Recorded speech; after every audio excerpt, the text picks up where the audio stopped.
사람들과 함께 공동체 생활을 하면서 어울려서 뭔가 일을 하다가 내가 뜻하고 내가 계획한 대로 잘 되지 않고 내가 생각한 것이 이루어지지 않을 때 마음에 섭섭한 마음이 들게 돼요. 섭섭한 마음은 오해를 불러일으키게 되고, 오해를 불러일으킨 그 마음에는 막 상상력이 동원됩니다. 그리고 전혀 다른 이야기를 만들어내죠. 그러나 잘못된 오해와 소문은 개인의 관계만 깨트리는 것이 아니라 공동체에, 또한 하나님의 교회에도 그런 문제들을 야기할 수도 있다는 것입니다. 때문에 오해와 소문은 절대로 하나님이 기뻐하시는 일도 아니고 성령님이 역사하시는 말도 아닙니다.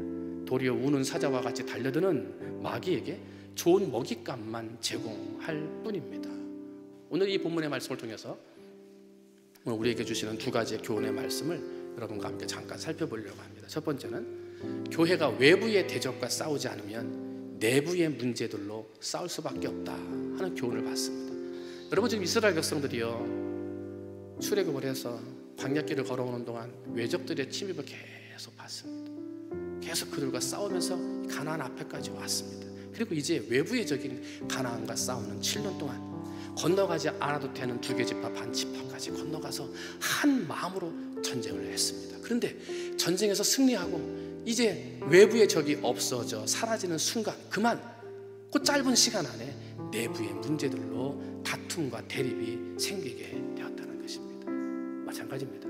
오늘날 우리 교회가, 하나님의 몸된 교회가 세상의 영적인 전투, 사탄과의 영적인 전투하는 것을 게을리하게 되면 우리 안에 문제들 때문에 싸우는 일들이 생겨지게 되더라 하는 것입니다. 우리의 적은 성도들이 아니라 교회 밖에 있는 세상과 사탄의 무리들인 것을 알면서도 외부의 싸움을 등한시하면 우리는 안에 있는 문제로 대립하게 되더라 하는 것입니다. 여러분, 오늘 우리가 살아가다 보면 싸워야 할 외부의 적들이 너무나 많이 있습니다. 여기가 하나님이 있다, 내가 하나님이다, 여기에도 구원이 있다라고 말하는 종교다원주의가 세상에 만배해져 있습니다. 동성애를 합법화하고 있고요, 이단들은 자신들이 진짜 복음이라고 가짜 복음들을 선포하고 있습니다. 코로나19로 인해서 교회를 바라보는 세상 사람들의 시선이 차가워진 때를 이용해서 반기독교적인 사람들은 이때다 싶어서 계속적으로 교회와 성도와 목회자를 공격하고 있습니다. 그래서 오직 십자가 복음을 전하는 교회, 오직 하나님의 복음으로 살고자 하는 사람들은 외면을 받을 수밖에 없는 시대에 지금 우리가 살고 있다는 것입니다. 때문에 이럴 때 우리는 외부의 적들과 싸워야 한다는 것입니다.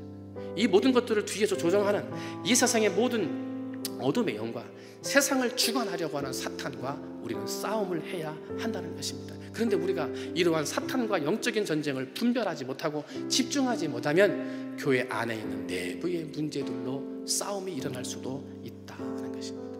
사랑하는 성도 여러분, 하나님의 영적인 군사, 그리스도의 강한 군사가 되셔서 하나님의 복음을 변질시키고 하나님의 교회를 부흥하지 못하게 하고 하나님의 말씀을 제대로 선포하지 못하게 하는 세상과 싸울 수 있는 영적인 군사들이 되시기를 주님의 이름으로 축원을 드립니다. 두 번째 주시는 교훈의 말씀은 무엇입니까? 교회 안에서도 오해는 생긴다. 그리고 그 오해는 그냥 넘어가지 말고 반드시 풀어야 한다 하는 교훈의 말씀을 받습니다. 이스라엘 백성들이 동서로 나뉘어져서 전쟁하기 직전까지 갔다는 것은 서로에 대한 오해 때문이었습니다.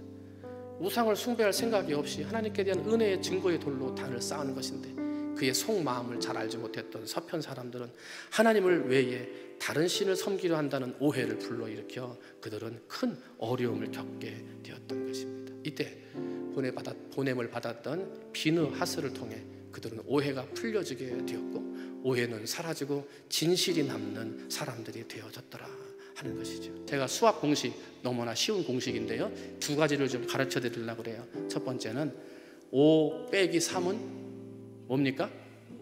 2죠. 네, 5 빼기 3은 2입니다. 어떤 오해도 3번 기도하면 이해가 됩니다.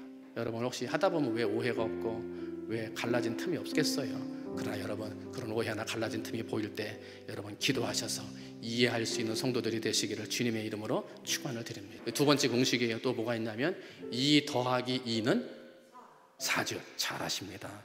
2 더하기 2는 4인데요, 이건 뭐냐면 이해하고 또 이해하면 사랑이 된다 하는 것입니다. 여러분 이해하기 어렵고 또 이해할 수 없는 일들이 보이더라도 여러분 또 이해하려고 노력하시고 더 이해하려고 더해지면 여러분의 마음에 교회를 사랑하는 마음이 생기게 될 줄로 믿습니다. 여러분의 삶 가운데서 어떤 오해도 3번 기도하시면서 그것을 이해로 바꾸어 나가고, 이해가 되지 않는 일들이 있을 때는 더해지는 이해, 또 한 번 이해하고 더 이해해서 사랑의 마음을 품음으로 말미암아 비너하스와 같은 성도들, 오해의 자리를 이해의 자리로 바꾸어 나가는 성도들, 그러므로 우리 교회를 값지고도 멋있는 교회로 만들어서 하나님이 꼭 쓰시고자 하시는 곳에 값지게 사용될 수 있는 그런 교회를 만들어가는 우리 모든 논산 성결교회 성도들이 되시기를 주님의 이름으로